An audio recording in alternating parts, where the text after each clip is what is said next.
So, if you've watched the first video in this series, the pre-war series, you will see that I haven't got a lot to build with. What I have got is probably in need of repair, and if I haven't got it, I probably need to make it. Now, there's some pretty serious bits of fabrication involved with this project, and I've had a lot of time to sit down, look at things, and overcomplicate them, so I'm tired of that. Today, let's get down to it. Let's try and make the fuel tank.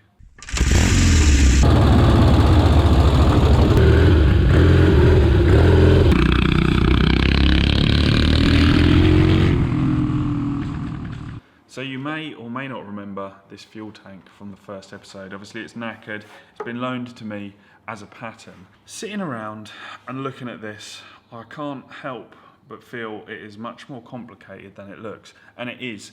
The further you dive into it, the more you see. Now, don't be fooled by its basic shape. Yes, okay, it's made up of flats, which means I don't have to do too much metal shaping. But this is a fairly complex thing in its own right, because not only is this a fuel tank, but it's also an oil tank. So you can see up here, you've got two holes. The front is oil, the rear is petrol, which means this tank is separated in the middle via this wall that has rusted out in there. You might be able to see it through the hole, just there. That's actually two walls, so it's a double wall. That's something we need to do. But not only that, it has also got a baffle in there to stop the fuel from sloshing around because it's such a long tank. And also the tank mounts are actually built into the tank. So there's a few complex things that we're going to have to try and work out. So where on earth do you start making something like this from scratch? Well, the first thing you have to do is you have to reverse engineer it, and you have to look at the way it's been made and think, can I do that? Is there a better way I can do it? Is there an easier way? And is the easier way going to be as good as the way they did it?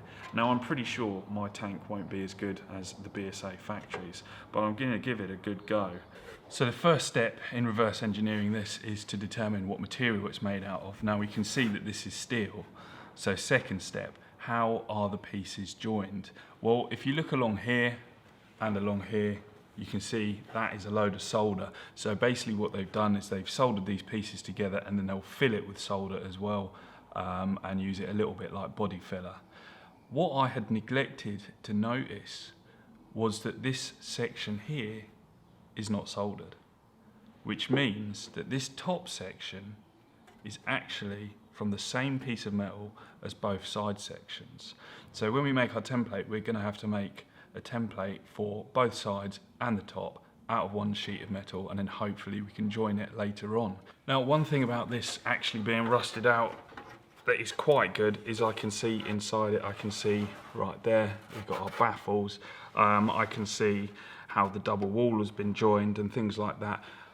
This will all have been soldered, but I'm not going to solder it. I've got access to a TIG, so I think why not use that. With this template we're going to be making, basically we want this whole top section, but also this side section and this front section as well. So hopefully I can get that bang on, we'll see. I have no doubt that my tank will be different to this one, but hopefully I can get it accurate enough. I'm not too worried about it because it's kind of a custom pre-war motorcycle anyway, so hopefully we can get away with it. But we'll take a template from this, transfer it straight to our steel, and we'll get it cut out.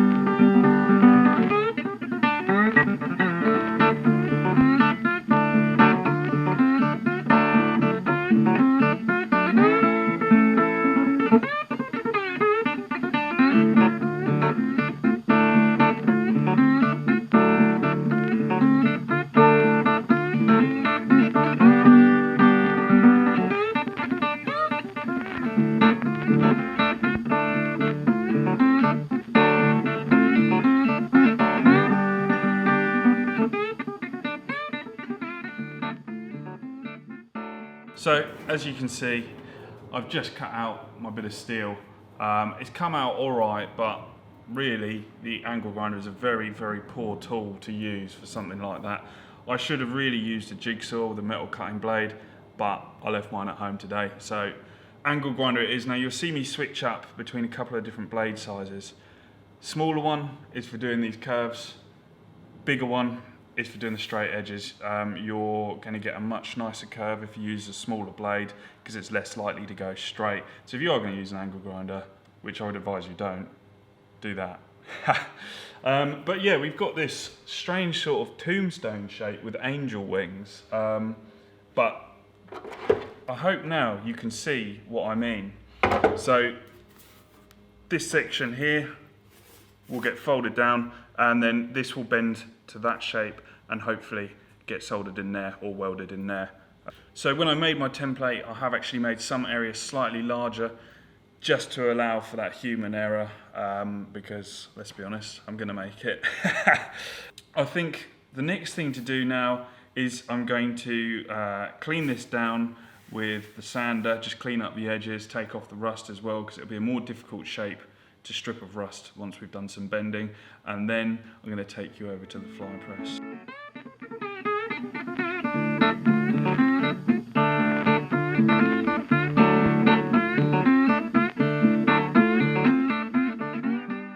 So I've just cleaned up my piece of steel. You can see I've given special attention to these areas that are going to be getting TIG welded.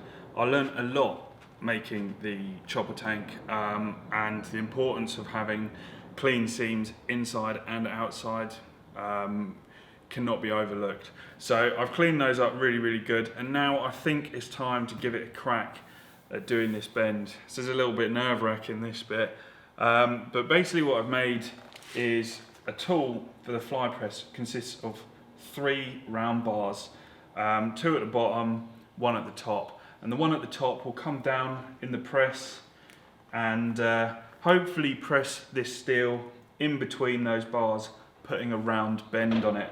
I've also made this to the same length as the portion that we're bending, just to make life easier. So we'll chuck that in there now, see if we can put those 90-degree bends in there, and yeah, it should start taking shape a little bit.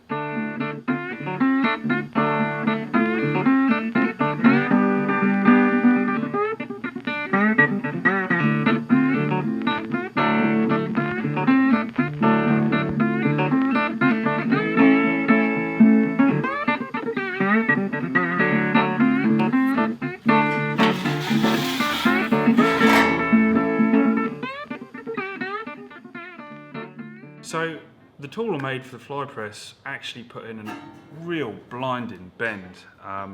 That is really, really smart. It's a slightly tighter radius of a bend than I believe what is on here, but I'm not too bothered about that because I have seen that on bikes of the era, so I think we can get away with it. It's pretty exciting because it's just taken my 2D sheet of steel into something 3D that resembles more of a tank than a sheet of steel, which is cool. I'm left feeling slightly puzzled as to where to go next, because basically, since I'm not going to be soldering it, or I'm going to try and avoid that, I have to form these sections so that they fit flush with the side. I think what might be best is if we take it over to the English wheel and we start actually putting some shape in there, so we can marry up these bends, maybe up here as well, and yeah, that should get the ball rolling on which direction to go next, I think.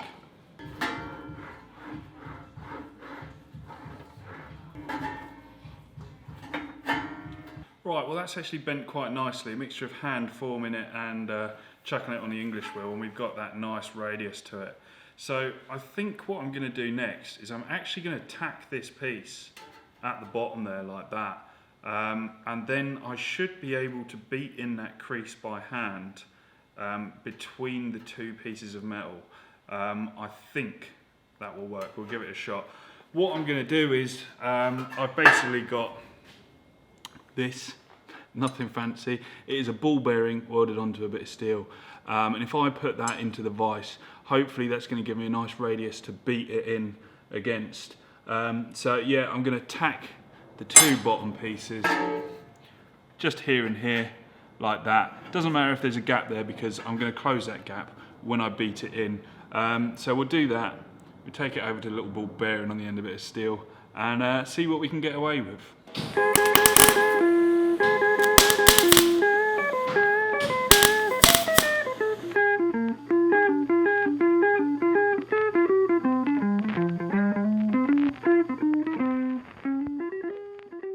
So I've been forming for quite some time now, and it's coming along quite nicely. Now the ball bearing was just putting out too harsh of a punch on the metal. So what I actually ended up doing was taking a bit of round bar like this, the same diameter as what I used on the fly press, and I bent it, welded it to the top of that, and that has made for a much better former.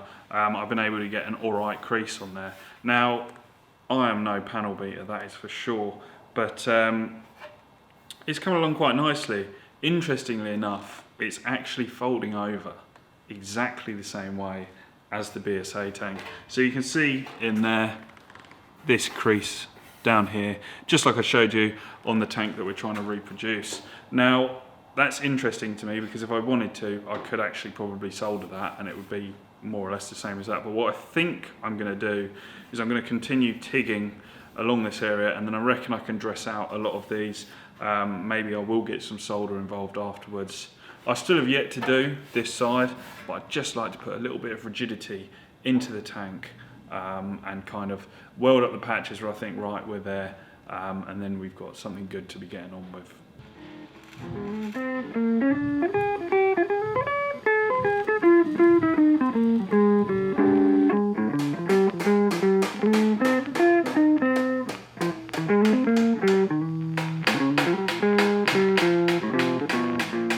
So, I've just finished tigging up both the rear side pieces and also forming and then tigging the front piece as well. So now it is really starting to resemble a tank. It doesn't look too dissimilar at all. Now, from where you're looking, you'll probably be able to see that this front section is a very different shape to this front section. I'm not too worried about that because I've just had a little test fit in the frame and we're actually going to have to reshape this. So I think we can basically reshape this so that it fits in the frame better and also get away with making it look a little bit more like that. It has become apparent to me as well that we are going to need to put a little bit of solder on there, or at least a little bit of body filler, but I think I might go with the solder just because it's a little bit more like the original. So yeah, things are looking pretty good. Now, if this was a normal tank, I might go ahead and just weld on this bottom piece, but actually we've still got that baffle to think about. We've still got the double wall to think about, and that's before we've even put on this bottom section. So we're going to leave that for now. We're going to go do a different job, which is to put in the filler holes for the oil and the fuel tank. So I've just made a few marks on here, there and there, and centre punch those. So now we can go ahead and get the hole saw, pop those holes in there that later on we'll be able to put some filler necks and caps into.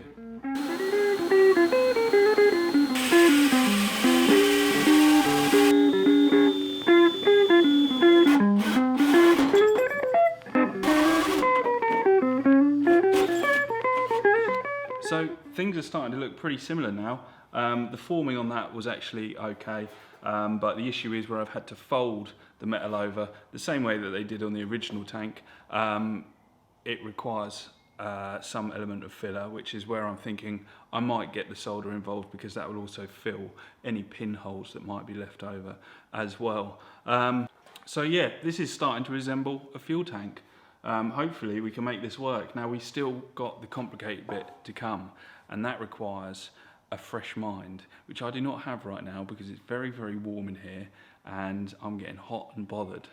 So thank you to you guys for watching. If you did like the video, if you found it interesting, please do give it a thumbs up. And if you're watching this and you're not subscribed, click that little button, subscribe, so you can see more of it. Thanks again to all of you guys. I really, really appreciate it. And I will see you next time for the difficult stuff.